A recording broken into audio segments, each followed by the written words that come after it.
bukan saja dalam menghadapi pemilihan umum 2024, termasuk di dalamnya ada pilpres, itu yang paling penting, juga pilkada, tapi lebih dari itu mengembalikan kepercayaan publik kepada institusi Mahkamah Konstitusi sebagai pengawal konstitusi dan demokrasi. Nah, ini penting sekali, ya.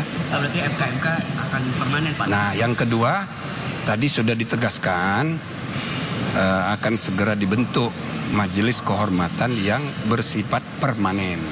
Jadi supaya diketahui kami ini kan ad hoc. Ad hoc itu maksudnya sementara. Jadi kita hanya diberi tugas untuk menghadapi kasus, menyelesaikan kasus, ya kan, yang timbul gara-gara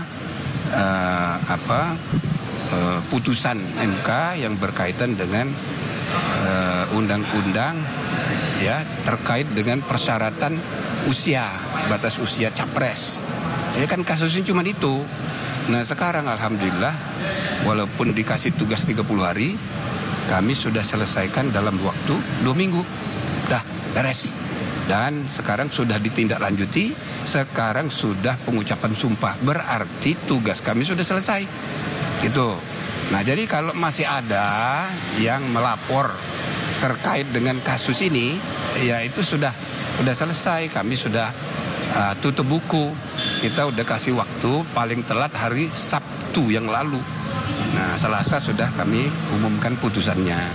Jadi untuk perkara-perkara yang terkait dengan kasus yang kemarin itu kami sudah tutup buku.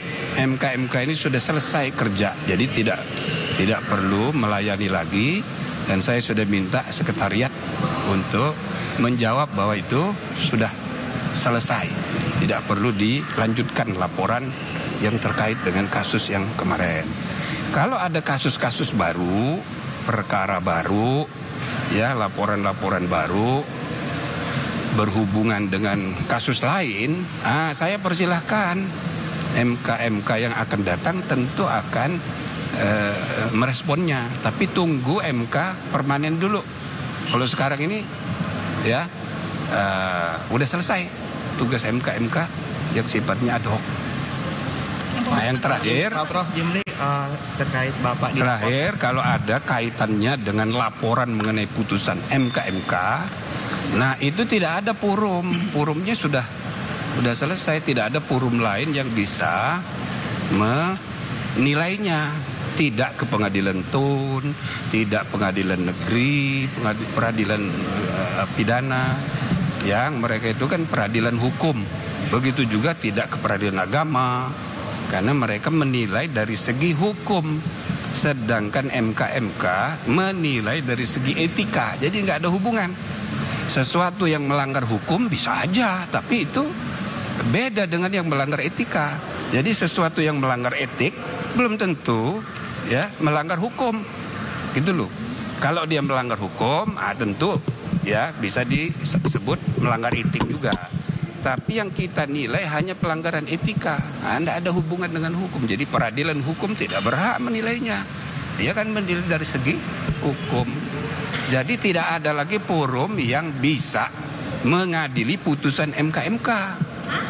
Oke? Tidak ada yang bisa persoalkan. Kecuali ke PBB. Jadi kalau ke PBB silahkan Pak Prof ajukan, ya kan, laporan ke PBB sana. Kalau di dalam sistem bernegara kita nggak ada, udah selesai, dan ini sudah dilaksanakan.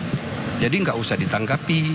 Jadi saya harap media udah tenang aja, cari isu lain yang lebih substantif untuk bangsa dan negara. Kalau begitu nggak apa-apa. Orang kecewa, itu orang kecewa itu manusiawi. Jangan ditambahin, jangan dimaki-maki.